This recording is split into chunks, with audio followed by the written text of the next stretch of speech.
Man, you are one pathetic loser. No offense. No, none taken. That is right, none taken. I am the Movie Moron, and this is the Movie Moron podcast, and I'm your host, Easton Moore. And with me is just one guest this week, but a special guest because he is a filmmaker here in Wichita and a friend that I've met over the last 9 months or so. Okay.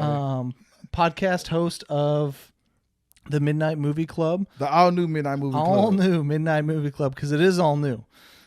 Started a couple months ago, and I can say that I was probably one of the first to listen to it. Listened to it that first Wednesday that it came out. But yeah, we got a podcaster, but I think definitely before that, movie maker, and Lester himself. So thank you for coming on to the Movie Moron, Lester. Intros are weird. It is. Intros are always weird, and you didn't listen to the music, so you didn't know when I was going to start throwing things at you. Nah, I wanted to interrupt it and be like, all right, good morning, good evening, nice brand new episode.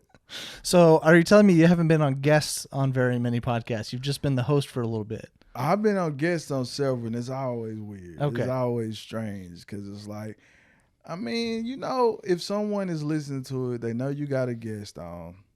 Because they're looking straight at you. Well, okay, in your case, I guess in a lot of cases, everybody do video and, Now and they stuff do, now. yeah. But like before, if you was listening to someone podcast, a lot of times you look at the episode, who is this dude? You know it's a guest. I don't know what's the best way to do that. I think from now on I might do guests at like introductions at the end. All right, thanks everybody for listening. Make them wait until the very end to introduce Yeah. your guest. Yep. Um, That new voice you heard, that's a guest. Well, I kind of told a little bit, but you can go ahead and right at the top of the episode, let everyone know, right when you're getting a drink, let everyone know what you do, where they can find all of your stuff. We're doing back-to-back podcast here. I'm going to be, he's on a guest of mine, and I'm going to be on his right after. Yeah, just let people know where they can listen to you, and then where they can see your movies and all that shit. All right. Well, I know you just said a lot, and I already forgot what you told me to do. But Midnight Movie Club podcast, All new Midnight Movie Club. You credited with me, but then you don't do it. Come on now, Lester. I do that on purpose so that people will force to be like, remember what you said, so it kind of helps the memory of everybody. So the All New Midnight Movie Club is a podcast that is the way I view it is taking the pretentiousness out of like that whole world of art that people go like, if you was to go, I'm going to listen to a movie podcast. You there's this expectation, or when I say it's a movie podcast with filmmakers about filmmaking and film enthusiasts, I think that you kind of go in there thinking it's going to be super artsy. It's going to be like these deep dives and all this type of stuff. And that happens. But it's mostly like talking about film like regular people talk about film and all the extra stuff around it. And then I just kind of let the conversation go where it goes. I used to have another podcast, the Kind of Famous the Kind of Famous podcast, not the Kind of Famous Movie Club. Kind of Famous podcast where it was just more pop culture, everything that was like going on, newsworthy stuff, but mostly around like black culture stuff. And then, anything. We got to about 150 episodes of that. Dang. And so that was, another weekly show. I think we did 2-3 years or whatever, 150 episodes work out to be weekly. And I just took what made that work and I brought it over to like the Midnight Movie Club to be more niche and do something crazy with that. So, and a part of that was, as a filmmaker, I had to start doing something that was a lot more tied into what I'm doing. Before, doing a pop culture, general culture, conversational interview style, this and that podcast is like, I'm trying to get people to understand when I leave to not, if I don't pod 1 week, I'm actually doing like the filmmaking stuff Yeah. where I can't be there and I just don't have the time. So when I was missing episodes, when things were actually going on and happening, it's like, where's the show? Where's the show? Like, shit, man, I was shooting. I'm out of town. And over the course of doing the podcast, I just ended up being booked more. I had more projects. Because when I started, it was all about, like, I need to figure out how to promote my shit. And, you know, wasn't nobody ringing my phone and say, hey, come be on interview, come do this, come do. Podcast was still not in everyone's house like that. So, yeah, once I got there, and then that thing happened that I told people would happen in the beginning started to happen, they didn't understand because they got too tied into the show. So now making the filmmaking or film, movie, TV podcast, I think people are now a little bit more, would be a lot more understanding when I miss and I come back the next week and say, I was working on something. If you want to see what I work on, I don't know when you listen to this. I don't know if someone is like listening 20,000 episodes down and they want to start early on. It's arrowfilms.net currently because I had some issues with my website. I was lazy. I lost my debit card. My car was connected to my website, auto deduct, and I missed it, and no one told me. So it's arrowfilms.net right now, AROWE films.net. But later, it may be arrowfilms.com. Try both. I don't know when you listen. Try one or the other. Probably down the line, I'm just going to own both of them. And you can just watch. Or you can go to YouTube, Arrow Films, on YouTube, facebook.com/arrowfilms. I think you could just find my shit. But if you want to watch one that everyone pretty much enjoys, that's very deep, hard-hitting, for people that deal with addiction, Wi-Fi at rock bottom, if you Google that, you'll find me and you can start your journey from there. Yeah, and that's right on your YouTube. I saw that today, so I didn't watch that documentary yet, but I watched your narrative film that you did in 2020. Stay Home. Yep. And so I saw that other one on there, but that was a 30-minute one, and didn't get the chance to watch that one yet. Watch what you want to watch. I'm not one of those, I'm not going to tell everyone you have to watch my stuff. I'm just going to say watch what you want to watch. Until recently, I thought your movies were only on your website, and I kept on going to your website, and there was nothing at arrowfilms.com. Nah, that would be foolish. And that's why you don't do that. Yeah. You got to make sure people can still find it. And then you told me they were on your YouTube, so I went and watched the horror movie that you were talking about, and eventually we'll get around to watching the documentary. It has a crap ton of views on YouTube. Whenever you want to watch it. If you want to watch it, you don't want to watch it, someone gonna like it. Yeah, but you can go, right on the YouTube to watch his films, and then follow his podcast at Spotify. I mean, it's everywhere. Yeah, if you listen to this podcast, go find it the same way you find everything else. Do you still do video only on Spotify?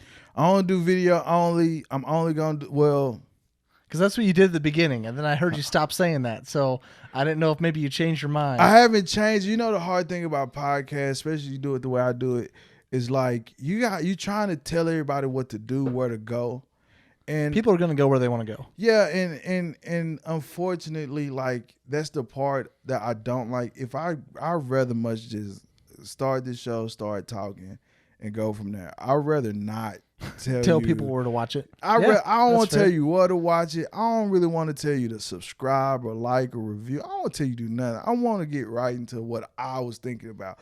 Because by the time I do all that, I forgot what I want to talk about. Well, thankfully, I haven't forgot where we're going with this. So all of our guests have to go through our litmus test. What are a few of your favorite movies and a few of your least favorite? Everybody's got to know that's listening. They've got to know. Do you have a good taste or a bad taste in movies? Everyone's got to know. So just give us a couple of your favorites, and we'll move on to favorites. A couple of your least favorites. I mean, what year? No, we're just talking about general film, the whole scope of film. Just give me. I mean, it could be 2. It could be 7. It could be. You got some here in like the pre-2000s and a couple in the post-2000s. If you think that matters. So this is what I think matters. This is the whole thing I talk about pretentiousness. I don't want my show to be like I'll do a panel and I ask like, what's y'all favorite movie? But don't name nothing like name something within the last 10 years. Because people start saying Indiana Jones. They start saying Star Wars. Don't nobody want to hear that shit. Personally, I don't want to hear that. Star Wars is great, but move on. But okay, now you say that, and then you get someone sit here, and then if 5 guests say Star Wars, that don't necessarily mean they taste good. Yeah, that just mean that they know that they need to say Star Wars, and Star Wars ain't that good. But I ain't seen Star Wars. Yeah, you can't say it. You can't say it ain't no good if you've never seen it. So, favorites. Some of my favorites. I'm gonna name some recent stuff. So, Strangers is one of my favorite horror films. Recent times, The Dark and the Wicked. I'm a lover, obsessive lover of Texas Chainsaw Massacre for different reasons. If we're gonna start rewinding back, no, actually, Snatch. Snatch is one of my favorite movies. Snatch is great. Yeah, Guy Ritchie. Guy Ritchie, yeah. With Brad Pitt. Everybody. Jason Statham won his first like standout roles. I've gotten a lot of people to watch that movie. It's good. Yeah, you gotta watch Snatch. Oh, 7. Can't forget 7. That's a banger. 2 Brad Pitt movies. Oh, look, hey, let me tell you something. I love Brad Pitt. Brad Pitt, my man Matthew McConaughey, Matty Mac is what I like to call him. If he's in it, I'm watching it. I don't care what it is. If I find out he's in it, I'm gonna watch it. If I got time. Yeah. So those, I'm leaning more into horror stuff, but it's a bunch of I like what I like. So those are some movies. Let me see. Let me give you a drama. Time to Kill. I love that. Yeah, there you go. So stuff I don't like. Just a couple of your least favorites. It can be hot take. It can be not hot take. Oh, you want me to do hot take? Everybody know I'm gonna trash Stanley Kubrick. Fuck. We just talked to our last episode. They thought we were gonna do The Shining, and I'm like, nah, I ain't opening the can of worms on Stanley Kubrick. Yeah, and sure enough, I did it. I gotta give him hell, but I think I give it for the right reason. People don't understand. Right now, my YouTube is killing me. I put a clip on my YouTube of some Stanley Kubrick conversation. They killing me. They swear I don't know shit about movies, but that's fine. I'm gonna let them keep doing it. Engagement. Well, but also that's your pretentiousness that you're talking about. Like the pretentious filmmakers and film viewers are like, Stanley Kubrick is the greatest of all time. Yeah, and you're very anti. I'm not anti Kubrick. No, I mean you're anti-film. Okay, pretentiousness. And everybody says like, oh, Stanley Kubrick, top 2 filmmaker of all time, and you're like, nah, dude. I'm like that. That's true because I don't agree at all. I love Stanley Kubrick, but I also feel like if I can make the argument for why I'm saying what I'm saying, and it becomes very hard to refute in certain cases, in certain situations. I'm not gonna do it here, but I give you a little. I just say that. He makes the best half movies out there. I'm not saying that he's not revolutionary to film. I'm not saying he didn't do all these great things for film and storytelling. He influences several films, but half of those movies are ass. It makes a good half and a bad half. Definitely does. That's the Lester. Not even that. Take. Makes amazing halves. And the other half just doesn't stand up. It just depends on what half you like. But what's the movie that's your least favorite? That's what I'm trying to get. I mean, I'm trying to dig. Of Kubrick or in general? Kubrick. Well, in general, but I assume you've got to throw one Kubrick in there. If I was gonna throw a Kubrick in there, I'm man. What's my Tom Cruise joint? Is that Vanilla Sky, or is that Stanley Kubrick? Vanilla Sky? It might be. Yeah, I think it's Eyes Wide Shut. That's the one. You ain't gotta look it up. But if it's either that or 2001. 2001 is not the worst. You know what? Of Say. Kubrick, it is that one. It's that Doctor Strangelove. That's the one. If I was gonna put one on the fucking chopping block, that's the one I'm putting on the chopping block. I will agree with you there. I did not like Doctor Strangelove at all, and I will probably get hate for that because I love Stanley Kubrick. Now, and I would not put 2001. I agree with your take on it being not great because it's like 8 movies in one, and some of it's great, some of it's not, and it's also the weirdest ass movie I've ever seen. But it was also made in like I think 68. Yeah, well, people talk about it too much. Okay, but something other than Stanley Kubrick. Yeah, I'm trying to think because you don't really just retain super trash movies when you see. I tell you one I didn't like is Hobo with a Shotgun. Actually, I think I'm coming on to a list. Hulk, that one of them first Hulks, that came out when the first little run of like superhero movies was coming. Hulk was ass. What is it called?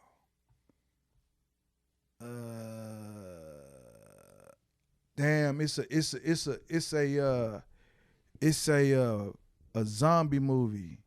It was a real big deal at one point. 28 Days Later? 28 days of motherfucking later. Man, I felt, man, I was tried really to hoping watch you it weren't. Twice. I was really hoping you weren't going to go with The Crazies because I like that one. No. I can't remember it completely, but no, I'm talking 28 days later. I remember seeing that in the theater, and I was like, what the fuck is going on? And people still say that's one of the greatest zombie movies of all time. Because I really believe movies have a lot of groupthink in it.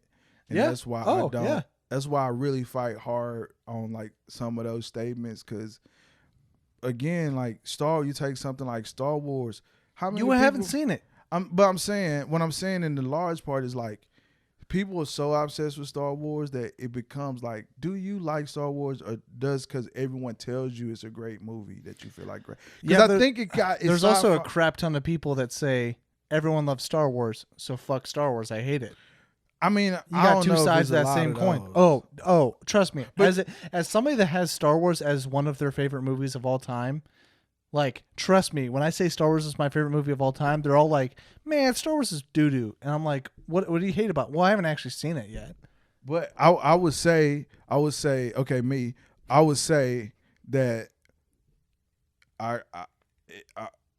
I'm agreeing with you there. I think those people are legitimately trolling though. Okay, but you say Star Wars is bad and you haven't seen it yet. So you're saying you're trolling? Yes, I'm saying that. But I'm also saying that, and I'll always admit that in the course of that, but I will also say I do think that there's Schindler's List. I will say in a heartbeat, I don't think most people seen Schindler's List that call it great. It's such a bizarre type of movie. Spielberg. It is, yeah. It's black and white. It's long as hell. It's drama as hell, and it's sad as shit. Yeah. Spielberg. Which I haven't even seen it. But all of the reasons why I just told you, that's why I haven't seen it. Because it's black and white, long as hell. My love list is Tombstone. Tombstone's great. The Quick and the Dead, we get to some westerns and shit like that. So there's some more that I like. But what was you talking about? What did I just mention? Star Wars. How everybody just groupthinks. Was it something else I said after Star Wars? It was just groupthink. How people think. So, but told, Schindler's List. People are told, like, people just say that's it's what great. I'm saying. Yeah. All right. So even with Kubrick, a lot of I think people say it, and that's why I don't really I try to push back on pretentiousness because I think people of a certain age shouldn't have this reverence for certain movies because they're too young to really grab. Do you think? Because some movies, in that space and time, and I can be pretentious because I'm about to here in a second, but there's a space and time that a movie makes you feel something. And I Candyman, and I don't know how you want to throw that in there. No, it's all good. But like, there's certain moments where this movie makes most sense in this moment. Yeah, I become much more attached to the movies that come out in the genre or in the time period that I lived in. Because they're in our social commentary. They're taking place in a time and a social think that we're currently living in. So it's much easier to connect with a movie that comes out now than something that came out in the 60s, where there's a completely different world that was being lived, and their ideology was different, their view on the world is different, everything's different. So the whole movie was also seen in a different light. So you go to Star Wars and let's bring. Oh, that's what I was going about the shit on Spielberg. So like Spielberg, like nothing, like he makes really good movies, but it's almost like y'all in love with Spielberg, but are y'all in love with Spielberg because we have universally accepted him to be great, and maybe he do have like these movies that people love? Probably ass. It's probably just okay at best. My man, Matt Reeves? No. Oh, Nolan. Christopher Nolan, one of my favorite filmmakers. I mean, I think a lot of people are gonna say that. Yeah. He makes some ass movies though. He has a couple like. I was about to say that Spielberg makes some of the greatest movies, but he also makes some of the trash, like the trashiest movies. It's just like sometimes stuff hits and sometimes it doesn't. Especially with Spielberg, that has like, I don't know, 60 movies under his but name. don't even take the ones that are like ass. Just take the ones that people just deem as great, and you could go, not really. It's okay, you know. Jordan Peele, love Jordan Peele. As much as I love what he's made, I can also say Nope didn't fucking hit. I like Nope. I like a lot of things about Nope, but when you compare it to the other three, it's like, yeah, you didn't land this the way that you landed them other two. He's only made 3. That's what I'm. Yeah. What did I say? Well, that's what I mean. So the other, he only made 3. Yeah. But if you mention Jordan Peele, I still think people are gonna be like, for the greatest motherfuckers of all time. And so when you consider like one of the greatest or you're great, whatever, you get extra on your on things that you make that you probably don't. Well, my hot take on Jordan Peele is I love him. He's made 1 really, really good horror movie and 2 very average horror movies. I think Us and Nope are slightly above average. Us is a. So now let's go back to what I was saying about time. A movie like a movie like Us, a movie like Get Out. Get Out's the one that I said is great. Yeah, but I'm just mentioning these two. So a movie like Us, a movie like Get Out, hits differently for people like me than it probably you, because we bring a certain baggage. If you just listen, I'm black, but we bring a certain context and baggage, and we see the microaggression. We see all these little things that maybe you wouldn't see, and that makes it like, man, you know, it makes it, it elevates its value to us. But no pun. But to you, probably just decent or a good movie based on what you are able to grab from it. So I think that's why sometimes you take something like Star Wars, again, haven't seen it, but from what I hear and things that I've read on it, it feels like that's another one of those movies that has its own interpretation if you lived when it came out. When I say what I say and I hear people argue about it, once I fucking start a fire about saying fuck Star Wars or whatever, and I hear what they talk about, it feels very much like it's probably better if you were around when it came out than if, you know, you had a kid and he watched and you tried to bring him in. You gotta watch Star Wars. Well, he might like it, but he might not. On the Star Wars thing, the only thing that'll make Star Wars not as good now as it was back then is because other things have taken the model of Star Wars, and so you may feel like you've already seen the story over. Okay. But Star Wars was the first one to do it. Okay. And so you may think like, well, I've kind of seen some of this story arcs before, but that's because Star Wars did it first, and other people realize this is one of the greatest complete stories that I've seen, and I'm going to take that formula and use it in my own film because it's so fucking good. On the Jordan Peele, Us and Nope, or not Nope, Us and Get Out. Get Out, I think, has one of the greatest twists in horror movies. Us has a very bad twist, and that's why I don't put Us on the pedestal of Get Out. Now I may miss a lot of the nuanced stuff in there. I don't think I do because I tend to be pretty proactive in political culture, but I could definitely I could Yeah, definitely nah, miss some stuff. yeah, but you I feel gonna like miss it. but I feel like the twist is the stuff that I didn't like in Us that I liked in Get Out. If that makes sense. Yeah, I mean, and That's why I feel like I get that. I Yeah. think for me, And I think Nope had a better twist than Us did as well. Okay, I mean, shit, you. Okay, I mean, I can't do nothing with that. I can't tell you, you're right It's or all wrong. it's all everyone's opinion. Yeah, We don't have to keep talking about this stuff all either. right, We've got a whole Let's go. Candyman episode to talk about. Well, okay, there's your little or your very large movie. Now you know where I come from. Now you know where he comes from. we Now can you know what he jump likes, over. what he doesn't like, and what he's unwilling to watch, because it's too popular. Man, I may watch it one day. I don't know. You got to come over and watch Star. I'm just saying. Everyone's trying to get me to watch it. I'll watch it one day. Yeah, and I also feel like at some Maybe point something's too overhyped. TBS or something. Yeah. Well, we're doing Candyman 2021, the sequel slash remake. In my opinion, it's more of a sequel, just a flat sequel. But there are some people that are saying it was kind of a remake of the original, but I see it as a straight sequel. But we're doing Candyman. This is a part of our horror movie marathon. This might be our only horror movie marathon bonus episode, but Lester is a huge horror movie fan, and he's been wanting to come on for a long time, but won't ever watch a new movie. So we're like, you know what? Let's just go watch a horror movie and talk about it. So he said he really wanted to watch Candyman and talk about it. So I mean, I saw it already. yeah, I know. Yeah, but you're a pretty busy guy. But it was a movie you I won't spoil whether you liked it or disliked it, but you had a lot of thoughts about, and you said you wanted to talk about it. So I watched it yesterday. You watched it. You said his name. I haven't said it 5 times yet, or in a mirror, so I'm good. Okay, fair enough. I don't know what you did before I got here. Well, I'm not dead yet, so Yet. it doesn't take long. Patience.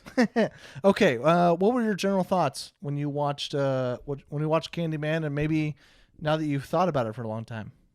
All right. Well, I don't think it's neither. I don't think it's a sequel. I think it's a spiritual remake for sure. But I can't put it as a sequel. My thoughts. Damn. See, this the hard part about your show when I listen to it. Is like, man, you just gotta jump into the spoilers when you're talking about my thoughts. Man, well, I thought it was good. Here, well, this is a movie that came out a long time ago, so you can do some loose spoilers if you have to. No, I'm gonna play the game. Let me see. Okay, I'm gonna try to get it. I think I thought it was dope. I thought it was dope that a female director made it and really made a horror film, which is almost practically unheard of. Not that it's never happened, but on this scale, on this level.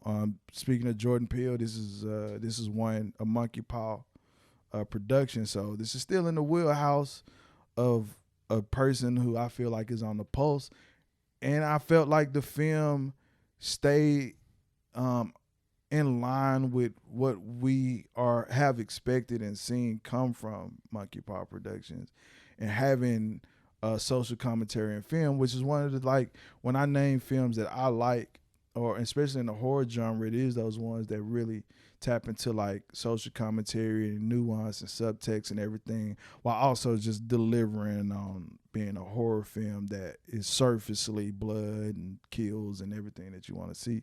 So for me watching it, my impression walking out was like, they did it. They did it. I fucked with that. I don't know what else you want me to say. No, that's all good. We don't have to talk a lot of non-spoiler. As somebody that just watched the film, I wouldn't say the movie is deathly scary by any means, but it does have a really good balance of being a horror and that political commentary. There are a lot of movies where that's the focus, and that's where they I don't know, that's the whole purpose is I need to push my political idea or whatever, and that's not what this was at all. It decided this was I do think this is a sequel because it's supposed to be 25 years ish after the first, and you have many reoccurring characters that were in the first that are now in the second one. Some that you recognize that are in the first, and some that you don't recognize that were in the first. I don't know how long ago it was that you saw the original versus the second, but I watched the original and the second all within like a 7-month period. So the original was still fairly fresh on my mind. Yeah, I mean, because the original's old. I mean, I'm gonna watch it if it's on. I'm definitely gonna watch the original because I'm king hot takes, so I got hot takes for that too. But I say that because not even though that you do have some of those original characters, and they say I think it was more more to put the lore of Candyman together to kind of find some glue with the old one. But with what the old one was saying and doing versus what this one is saying and doing, there is a juxtaposition there. But I don't think that they were, when you think of a sequel and you think of like a continuance of that story, I don't think it's there. Do you maybe think that it's a spiritual successor because does Candyman act a little bit different in this movie compared to the second? Is that why he feels? Nah, well, because he yes, does. Yes, he does act a little different. Yeah, he has a different. I don't know if it's motivation, but yeah, I would say motivation. I would say it is way more bloody or whatever. Yeah. In the more current version. But I don't think, and you said he's motivated different. All those things that Candyman is in this don't line up with what his motivation was in the first one. Gotcha. And then, if you took what was happening in the reasoning in the first one and you put it with this one, it as much of a political commentary. It probably wasn't a political. Yeah, I guess in that time it was a political commentary. It had a piece, but it was tasteful. It was all things that like made sense for the story and made sense for Candyman himself. But see, I'm always say Candyman was right in the first one. He wasn't the victim. Well, he was the victim. He was the victim. Yeah, yeah. Like we're talking about a man and that stays true to this one. Yeah, for sure. But right, not as heavy, but it still stays true. Yes, but it was irrelevant. It was relevant and irrelevant at the same time. Candyman's backstory in was it 2001? Oh, the original Candyman? No, this one. 2021. 2020. Yeah, that's what I meant. 2021. Yeah. The 2021 Candyman. His everything that he did was mostly irrelevant to what I feel like the larger story of what this Candyman was saying in its commentary versus the original Candyman. And that's where I'm like, I see why we put it together, in the spirit of it. I do feel like that the reasoning for making this movie, because it was Jordan Peele. We had the script from not the script, but the female director. It was a way to bring the lore of Candyman back. This one, everyone's remaking horror stories, but you're not getting that black horror story back. Like, it was so many things contextually that it was meant to do, I feel like, that made the Candyman character itself not as relevant or important to what it was doing in contrast to the original Candyman. I feel like the original Candyman was definitely pushing that line harder because of the racial issues that was going on at that time. And you have one of the first black, I guess now we call them horror movie icons. No, yeah, he's definitely a horror movie icon. Now you're gonna we'll get there. Go ahead. Yeah, I guess I feel slightly slightly different that this one doesn't have the same political drive behind it. But like I said, I'm usually one that's a little bit more harsh on movies that have an ideology behind it that's trying to push it, and I don't think this was anything that was outside the realm of like justified tension. But you only really got the true message. We'll say the true message of this at the end. That was a reveal more than it was something that was. I would even say carefully stitched together because I don't even. Well, think that I was think the without revealing too much, there was an art director that was very blatant with how she communicated her ideas, and then there was the whole gentrification stuff that was very heavily throughout the movie, and then the descriptions of who Candyman originally is, or the multiplicity of who Candyman is. That were all very racially motivated and all justifiably racially motivated, that I thought were all good and not forced, but just honest. And I thought were good. There are some stuff that I feel like is pushed too much to just be like, watch my movie because it's talking about how hard some people have had it, and this doesn't seem like that at all, is what I'm trying to say. It was all very subtle and done, I think, well. And I think even the original Candyman is the same way. I like both of them. I think I like this one slightly more because it was a little bit more horror-ish. Yeah.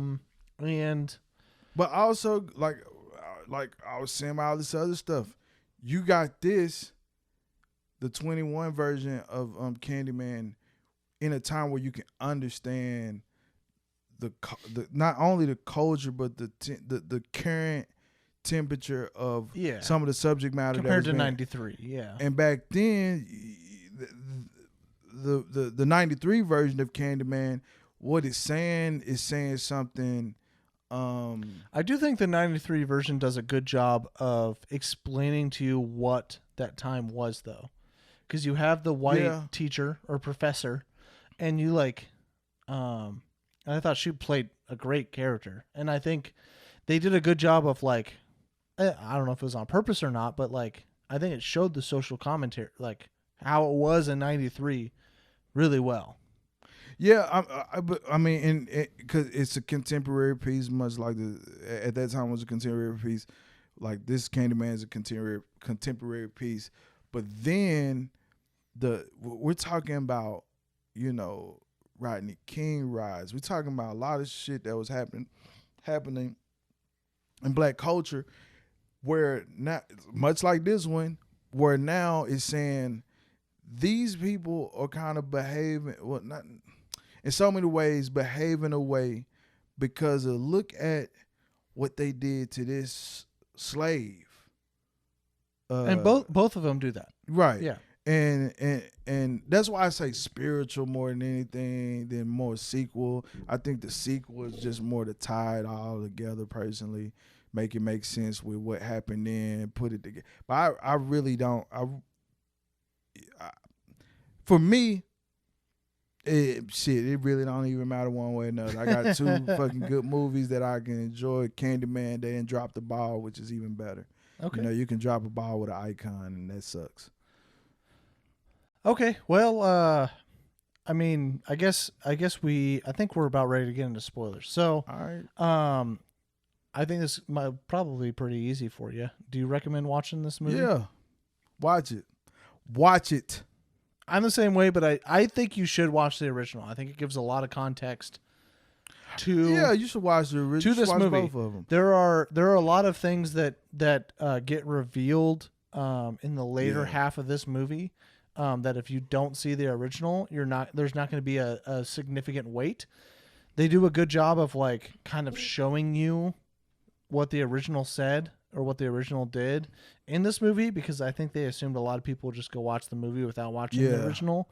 But I still think it's better if you see the totality of the original. Definitely should watch the original. Watch the original. If you're gonna have a movie night and you want to watch about hardship by black people, but if you can watch that one first, Candyman 93 first, then 21 after that. And this is gonna be a fun little ride, and then you're gonna probably wake up the next day and get in the mirror and say Candyman a bunch of times. Scare yourself Scare yourself quite a bit. This Yeah, I also do recommend it. I like I said, I think I liked the second one a little bit more than the original, but the first just isn't very scary. I think that's just our time period though. Like movies in the early 2000s, Yeah. 90s and stuff just wasn't as scary as it is now. And I don't even think this movie's that scary, but there's at least a little bit more gore to it and a little bit more I don't know, suspenseful spots. But well, that's about it. We're gonna go to spoilers right after we take this short little break. So if you want to hear us talk about all of the extensive pieces of Candyman, stick around. If you haven't seen the movie yet, go watch it. Go watch both of them, and then come back to listen to our thoughts on Candyman. Sponsor of today's episode is Newsly. For the first time ever, the entire web becomes listenable all in one place. Newsly is an all-in-one audio super app for iOS and Android. It picks up the most trending articles on the web and topics you choose at any given moment and reads them to you in a nice voice. You can browse articles from topics you choose and start playing, so you can stop scrolling and start listening. You can follow any topics like sports, tech, business, science, Bitcoin, or even the Kardashians. It will find you the latest articles and read them to you out loud. And they have podcasts as well, exploring trending podcasts from over 80 countries. Our podcast, The Movie Moron, is there too. I started using it as my default podcast app lately, and they even have digital radio. Download and use Newsly for free now at www.newsly.me or from the link in the description, and use promo code THEMM that I will also put in the description and receive a 1 month free premium subscription service. So download the Newsly app now. All right, and we are back after that short little break, and now we're getting into spoilers. So if you haven't seen Candyman, you can keep listening. It doesn't matter. The movie's been out for a long time, but we still do recommend going and watching it. We both think it's a good horror movie, and I really don't think it's that scary. It may be a horror movie, but I don't think it's like scary horror. There's a couple gore. There's a little bit of gore, but not necessarily like this is not your jump scare, your demon possession, scary, I think, kind of movie. So Yeah. but yeah, we're going to get into spoilers. So you were really excited to get into talking about all the juicy details. So did you have something you wanted to go with, or do you want me to start? No, really, it's hard to. That's why my show is like, hey, we're gonna. No, yeah, you you have no regards for spoilers, but I mean, we don't really spoil. It's just if it happens. Yeah, I don't. And you're not talking about a movie that came out that weekend. It's a little bit different. Yeah, absolutely. Well, especially the movie. Now, if you're talking about something that was on streaming, I possibly could have watched that. Like I could have already. Yeah, when you were talking about Dahmer and stuff. Yeah. But I have to say the worst thing about this movie for me, I'm gonna have to look at the condition. The end credits. No, 'cause it shouldn't be anything that the condition. Oh man. I'm gonna keep talking so you can't edit. This guy, Tryphobia. Oh yeah, with the holes and shit. The holes all throughout the right side of his body. That was the worst thing because I don't want to have that on my screen anymore. Tryphobia. It's just it's a phobia of small holes, and mine's not necessarily small holes in general. Like it does. If you have a bunch of small holes, it does get to me, but specifically on skin, on human skin, that really just irks me. And at the very end of the movie, when he's Candyman, the whole right side of his body is just, it's supposed to be beehives. Yeah. And it's just small holes from the tip of his finger all the way up to the side of his head. And that was the only time I was really like, I don't want to keep watching this stuff, but I did. And I just tried to block it out. I tried to, section that part of the movie out of my mind and got through it. But man, that's the first time I've seen a horror movie. And I mean, props to them because it looked really good, but that got me. Yeah, I don't know. I don't really have I think that's where it gets difficult to me. If I like a film and I'm really trying to find, there's no things that end up standing out because I forgive it if you fucking do everything right. So like when you talked about Nope, You felt like Nope had a better, whatever you said, twist, or Yeah, it was just like, twist. Yeah, but then I'm like, well, it didn't land it didn't stick the landing, so I'm kind of like, I agree. fuck the twist, like it didn't work to me because not that you messed up, it just didn't have what I was thinking it was. Your gonna twist give was me. good, but you didn't have enough with the twist to really Yeah. solidify the end. Yeah. Yeah, you just didn't. I mean, to me, I'll take no, I ain't gonna say that publicly, but okay. So no, so for me with Candyman, you know, the political commentary, you know, really locking into the Black Lives Matter stuff. You said that you know, you get movies that try to beat you over the head with like the agenda or whatever. Yeah. See, I feel like a good horror movie that should always be there. I think horror movies was a way to talk about social commentary, social things in a more acceptable way that people can digest metaphor a little bit differently than they could if you just gave them a heavy-handed white people are wrong, black people, you know, all the stuff that come with those type of films that generally turn people off. I think the good ones are always the good ones. Just do that, period. Where I can step back and go, oh, I see what they was trying to say with that, and that's what this is a metaphor for. This is where, for me, my pretentiousness come in, where I don't look at Star Wars or 2001 and really go, okay, sure. I look at horror movies, the Candymans, the one of my favorites, Night of the Living Dead, and it's a social commentary piece. And you know, now you're so far down the line in the Dead series that's missing, and to me, zombie films suck because zombie films, you know, the way it started, you know, was trying to say something about humanity, because we all can see ourselves as the civilians, whatever, and we are against like the undead. Then you got to figure out like what is the zombie? What's the whole situation around the zombies? And it puts us in a position that we could probably identify those prejudices we have within like a zombie film. And I think once we got 2-3 down the line of the Living Dead series, we were done with that. You know, Texas Chainsaw does it. Candyman. So like for me, looking at Candyman, the original, or even or we'll just stick with Candyman. I watch it, and you talked about it shows the time. It's like, yeah, because in this time we had so much shit going on against black people that we was having trouble trying to help people understand why there is this uprising feeling where you want to fucking kill a white person. And that's what Candyman, the original, was getting this revenge back. And in the film, he's the bad guy. They did everything to him. And he's coming back, man, I'm going to get this baby, fuck this lady, all this shit. I'm getting my revenge for what they did to me or whatever by, was it not sacrifice? Was it sacrifice? Whatever the shit The is. baby was supposed to be a sacrifice. Yeah, like. I never understood. I don't know. I never understood that in the original, Candyman was using the white woman to be the surrogate of his murders.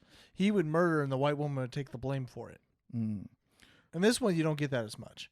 Yeah, but because so going to what I was saying is I don't really put a lot of energy on once you give me the whole film, I don't really care about Candyman like that. I like the fact that when we walked away from this film, coming from a certain culture, we feel more for Candyman than we felt for all that shit that was going on. And now, granted, throughout the film, it was doing that. Like you talk about the art director, the curator at the art museum, all that was like, I think that's when you kind of got that shift of like. Well, even the art critic, like both of them, yeah, the white lady and the white dude. I think by then it was already like, all right, this is what we're doing. And then once we got to the end, then it got like even more blatant what the movie was attempting to say. So, well, as somebody that's not in that culture, I feel white. like, yes, I am white.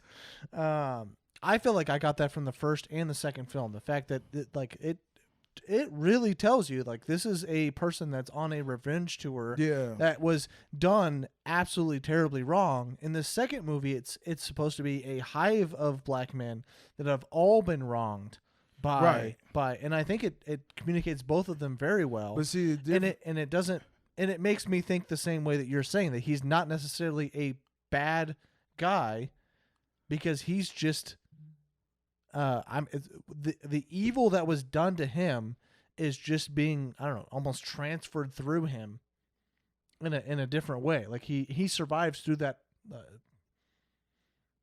His essence survives through that hatred. But you got but now you have the benefit of time. So fast forward today, you can look at Candyman and kind of probably see that. But Candyman wasn't made because, oh, we need another horror film. It was made as a commentary piece and for people who wasn't understanding that at that time. We're talking about the 90s. So gang culture was big. You know, people, this is fear, I think. It's probably, I know it's before OJ, but like all this shit was going on in black and brown communities at that time, and there was this fear. And so I think that's where you have the benefit of today to go, all that progress that we have, yeah, it makes sense. The original Candyman can make sense today in a way that it probably didn't make then. Again, another movie that you could be a white person, love Candyman, and really just saw a good surface horror film and been done with it. And I think that for me is one of the great things about horror films is you can if you do it well, you have a very surface horror film, and then you have something that's up under there that's really trying to make a statement. And that's why I enjoy horror more than I probably enjoy any other genre, because it has the ability to do that by being, you know, obviously you got to suspend your disbelief. You got to it just does a lot to your psyche, to pretentious words, pretentious thoughts. Yeah. I like how horror can have that commentary, but I think any genre can have it. And I think horror. I don't know. I think other genres have to be like a drama. A drama could do it, but it's going to be so heavy-handed because there's not enough metaphor that you can put in a genre, in a drama, to say that. Like, you almost have to, what story are you telling me? Tell me a story. Because you go in there looking for whatever that story is going to be, and there may be some subtext there, but you need the I don't know the word I'm looking for. You need this I don't know, this big over the top thing that happens sometimes. Like, I feel like Nolan's Batman or is the best type of Nolan's Batman, Joker, Dark Knight, Begins are all commentary pieces in my mind. That's why I love about DC characters over Marvel. Well, those are all action, dark action, but well, I look at DC as adult film because they are. What they are doing is taking a villain and showing you relate to that villain more than you relate to Batman. You don't really do that with Iron Man, and Iron Man and Batman are practically the same character in the modern spelling of it. Yeah. They're the same fucking character, but people will, in the MCU, you side more with an Iron Man than you do with some of, the people he goes up against. The only time I feel like the MCU did anything close to that was with my man with the fist. With the gems and shit. I'm not an MCU person. Thanos? Thanos. I think Thanos was the one character where you kind of like, what, Thanos got a point. what Nolan did and what DC can do, a lot of DC movies are ass, but we are more the villain than we are the hero. And I think that's what DC does very well. And horror movies can as well. I think, you can find yourself more connected to, not now, but, Michael Myers than you are with some other shit. I don't know where I'm trying to go with that. Horror for horror's sake is like stupid. It's fun. It can make for a fun film, but I don't think you walk away for it. I mean, you watch a bunch of movies. Think about how many horror movies you've seen and how many just stay with you. Of those, they just disappear quick. Yeah. Well, some of my favorite horror movies don't have a huge commentary to it, other than, I don't know. Like I said, what's your favorite? Name a couple. Hereditary. It Follows. I think it does. The Invisible Man, which is a feminist. Oh, the newest Invisible Man. Yeah, that's a feminist commentary. All those got commentary in it. All those are, especially Hereditary. I think Ari Aster. I know that we ain't even talking about Candyman at this point, but Ari Aster got something going on in his life. He's my favorite horror movie director. Have you seen Something About the Johnsons? Something Strange About the Johnsons? That's his first fucking film. If you watch Ari Aster's films, something's wrong with that man. Like, he's going through something. I think he is sharing a part of his life with us. And that joint right there. He's sharing something about his life in his films that we're not grasping. Don't read nothing. Just watch it. It's on YouTube or Vimeo. Don't read nothing. You just need to see that shit. All right. When you watch that and you take Hereditary, you take Midsommar, like, he is struggling with something with family, with something in his parental guidance, some trauma, like, all that is bleeding through his stuff, and I think it's there. What's the other one you named? Oh, It Follows? It Follows is about fucking STDs, so that's simple. But yeah, and then the last Cabin one was Fever. yeah. It Follows and Cabin Fever are damn near the same fucking movie. And Cabin Fever, I think, is like a zombie film kind of, or something very similar. Same fucking film, just juxtaposed differently. But what horror films did in that boom in the 80s of teenage blah, blah, blah, and having sex and all this type of shit was a commentary on current culture, and it just kind of continued to expand with It Follows and Cabin Fever. There you go. Yeah. No. Pretentious words. No, you know your horror films, so I love that's what you do. That's what you do. That's your thing. We can get back to Candyman. There's not a whole lot more with Candyman that I really have to say. I do kind of wonder what your thoughts are on one, the relationship between the main character and his girlfriend. I don't know if you remember much about it, but she very much was disconnected after the whole thing started. And second, why in the hell did he not get his hand checked out faster? Yeah, man, motherfuckers make poor decisions, man. You see this in all kind of. That's what I'm saying. There's parts. That's what another thing in horror movies, like, they just do. I kept on seeing this hand, and I'm like, how the fuck is this guy not? He's peeling off his skin. He's not scratching on it. Come on, bro. Go to the doctor. What's happening? Your hand's almost gone. And then the side of his face starts getting fucked up, and he still isn't in the doctor. I'm like, come on, dude. Like, this is your skin's decaying. Yeah, I think horror films have to do little silly, stupid stuff just to remind. Like, this is one thing, and I write script, and I think what happens is, horror films especially have to make such leaps to get to the next thing, the next point, that you got to do some ridiculous shit that the common person wouldn't do or would take care of. You saw Smile, right? No. You saw Smile? You still not haven't yet. You were telling me about seeing Smile. I You did. hadn't seen it. I saw it. Well, all right. I figured you. I was like, well, I would have brought that up if I would have. Anyway, So I would have went and watched it if you told me you wanted to do that. well, you told me you was gonna like do it like 2 days out. I'm like, I'm not gonna see it then. But then I got too many trailers.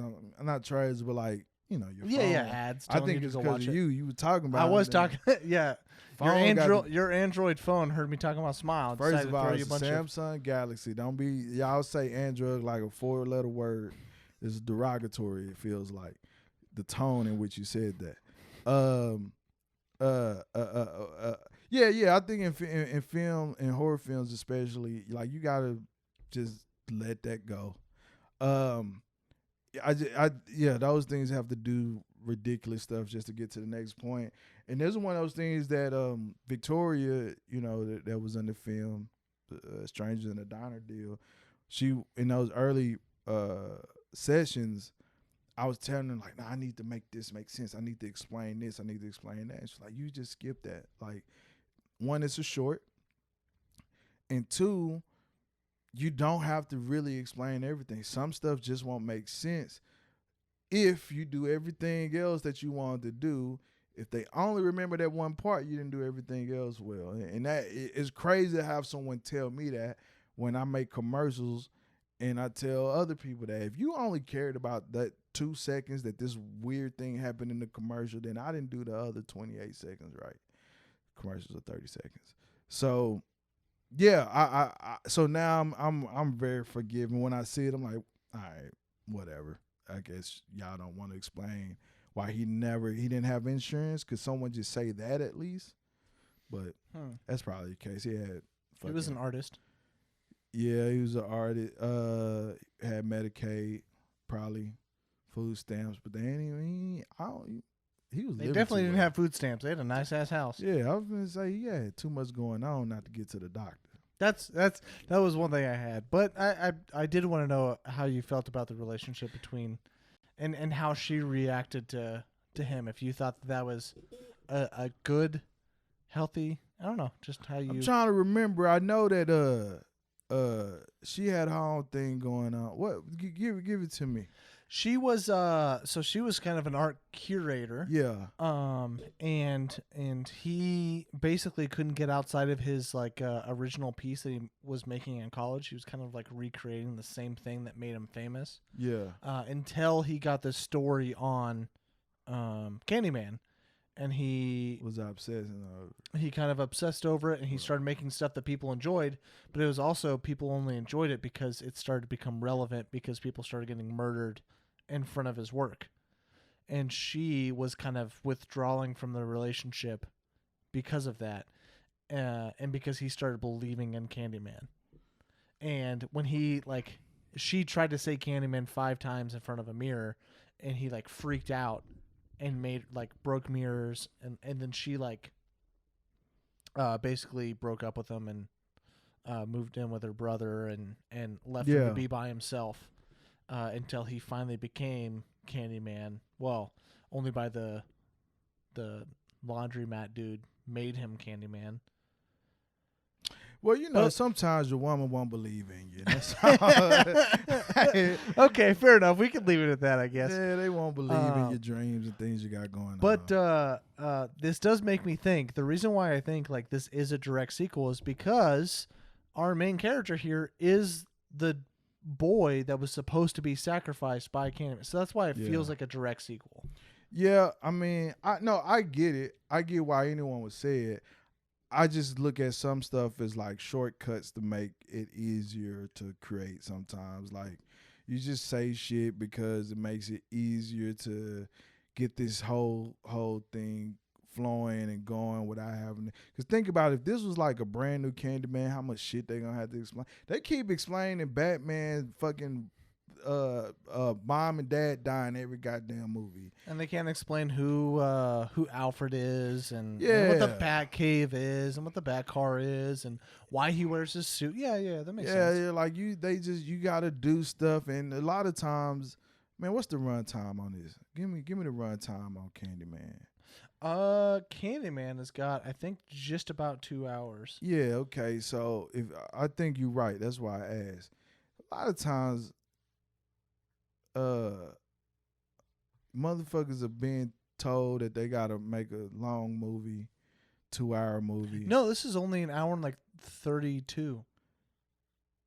Okay, well, yeah, this is short. 'Cause okay. I Well, the thought other side of that is because they just didn't have time. I thought it was I thought it was 2 hours, and then I watched it last night, and it got over, and I'm like, holy shit! This I You're thought probably I had right. another That 30 probably would minutes. help me watch it earlier than I would have, because I'm one of those. 91 minutes. Yeah. I would look at that runtime, and man, that is a decider if I'm watching this shit or not. Right there. Like Wakanda. That shit, I think it said 3 hours. I'll wait You for that peace shit out? yeah, man, I'll wait for it to be on HBO. I'm not sitting. Well, I'm it not ain't going hitting to the theater. HBO, dude. That's It's why gonna I'm be on Disney Plus. okay, wherever it gonna be. Hell, at some, I'll wait for it to be on Blu-ray, Okay. the red box. Still hitting up Redbox? No, that's what I'm saying. I will wait.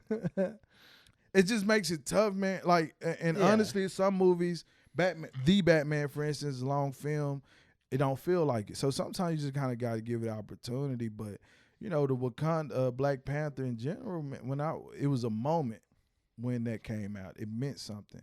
That Wakanda shit don't mean nothing to me. Not the way Black Panther. Now that Chadwick Baldwin isn't there, and I don't know if Kendrick Lamar is being the soundtrack. I mean, if person, Chadwick could be there, and I still wouldn't have that same. Because one, I'm not super like MCU guy, MCU Yeah. person, or even comic book movie person. But like, we'll talk about it. But I don't need a sequel to everything. Yeah, you said that. Yeah. Yeah, I don't need all that. I don't need you to give me. If you did what you're supposed to do, move on to the next story. I say this about Netflix. Netflix will have a seven episode order, 11, 10, 12. That shit is really like 3 episodes. Get all that junk out of here, man. It's just audience retention at that point. And it's unfortunate with films, 90 minutes is great. Wakanda's gonna be 3 hours. That means some really, really good film won't get in the theater because of all the time Wakanda's gonna take. It's gonna need more screens to get more people. So I don't really need a bunch of sequels, man. Move on. Let's tell a good story and keep going. Sure. As I, have a short film that I'm wrote 2 sequels for. Hypocrite. Hey, as most people are. We don't need to keep talking about Candyman. We'll just go ahead and get our ratings. I don't know if you do ratings on your stuff. You have a letterbox. You don't really use it, but I use it. I don't use it. Okay. Let's continue. it's just out of 5 stars. What do you? You can do half stars if you want. You can do 0.76 if you want to. Whatever you want. Just max of 5 stars for Candyman. Would I give it? Yeah. 5 stars. I give you 5 stars. I'm gonna tell you why. Because You think 5 out of 5? I'm going 5 out of 5 because we need more black films. We need more appreciation for black cinema. Not on Tubi. I'm gonna celebrate it just because that's what it is. I ain't gonna give it less than 5 because it's a great film, executed well. And if it was a white film, it would have got 5 stars. So, yeah. Okay, I was about to say objectively, what would you put it? But if you, say that's with how what I you feel. said at the end, yeah. If you think it's at 4, I think it's a 4. So I still think it's really good. Yeah, see, and I say that, I said what I said about that is because for your listeners, whoever get offended by that, there's a lot of films, there's a lot of mediocre white films that get rated very high. And if this was one of those films, it would have been rated like a 5. It would have been a classic. It would have been all the big stuff because that's just kind of how it is, unfortunately. This has Candyman has a black female director, and that ain't even talked about like that. Ava DuVernay is one that typically gets a lot of credit, but they don't give it to like how many of these type of women and people of color who are making films like this. They still kind of like, this wasn't in the theater that long. No, and it was Jordan Peele. No, it was not in the. I actually didn't know it was a female director, but yeah, that was a risk for him. He hired her. But no, I very much did like it, and if and that's a cosign.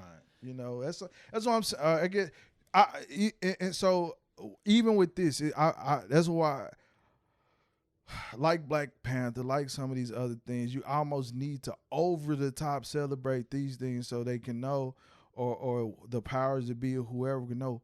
Let's put our money towards making more stuff like this, taking risk on stuff like this, not always thinking Adam Sandler needs another shot. I don't know, man. I think he needs $250 million every 6 months. Netflix lost on that deal. No, I agree. I think all studios should take more and more risks, but none of them want to. They just want to keep hiring the same directors to do the same shit because they knew that it makes money. And I mean, you can hire the same directors, just make more stuff, man. Make something that makes me feel like it's fresh, it's new, it's a real. That's the beautiful part about horror. Horror does get, but new and original is a risk. They don't like risks. Yeah, but shit, at some point, ain't nobody gonna watch the MCU. I hope so. What's the next? Not Silver Surfer. I think not Silver Surfer. It's not. Quicksilver. It's a spider. It's someone in the Spider. Oh no, when there's a fucking. I just read Shazam. Shazam is taking the Black dump. Adam's the one that's coming out this weekend. Well, that's no, DC, that's why I though. meant Black Adam. Black Adam is taking the shit, which sucks to me. Some critics are saying that isn't going to be a banger. It says predictable. I'm like, well, fuck, when you make 20 fucking superhero movies, yeah. Yeah, I kind of can predict it too. Yeah. Let me guess. He wins. Wow. Or if he doesn't, he'll win the next one. Nah, he going to win. He Black Adam.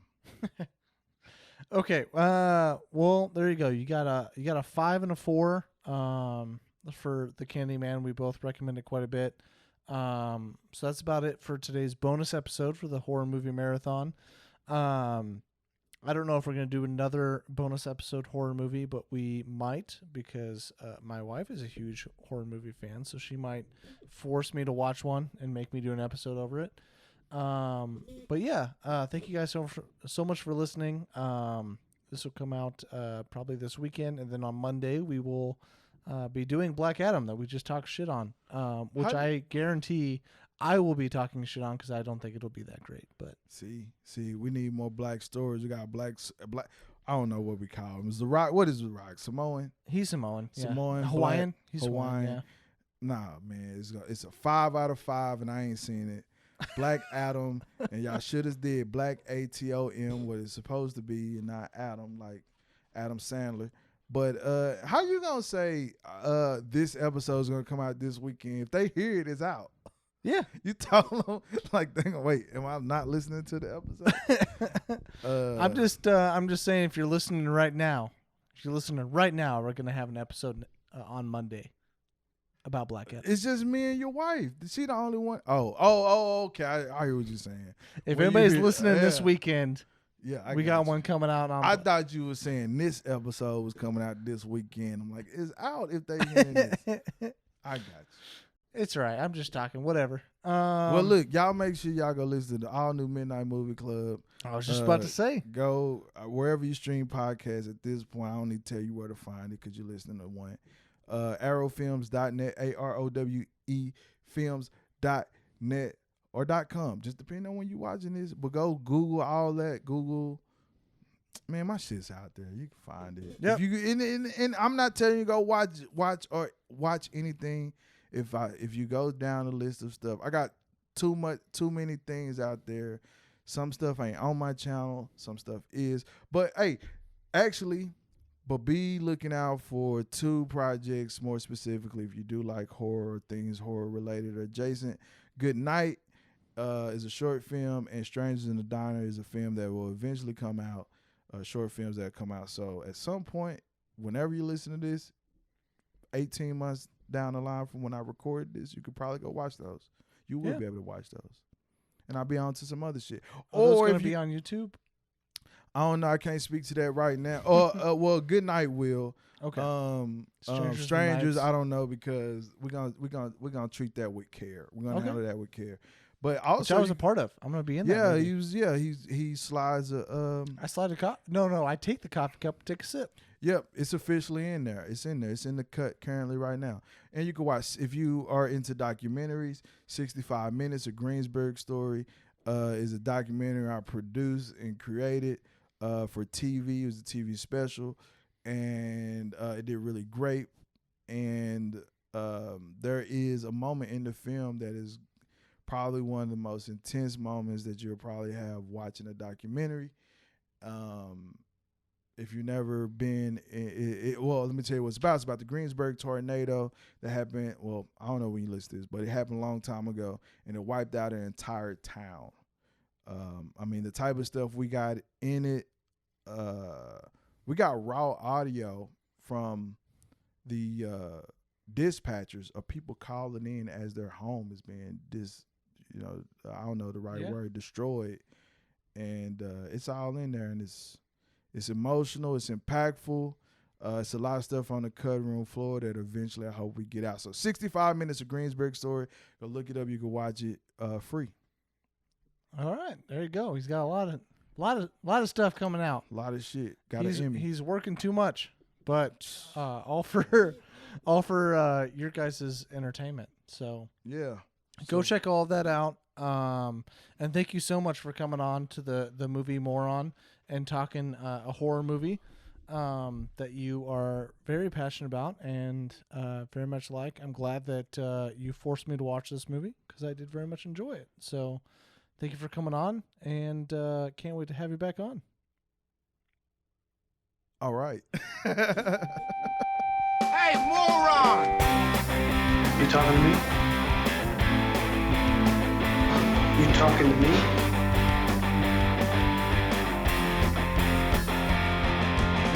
And there seems to be no sign of intelligent life anywhere. Hello? What an idiot! Well, what do you expect? I'm the Movie Moron.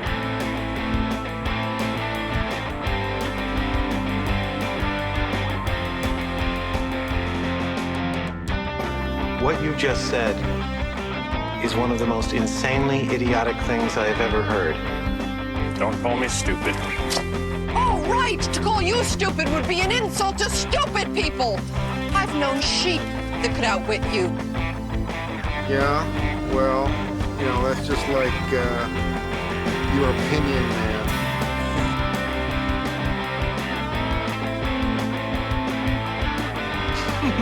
Man, you are one pathetic loser.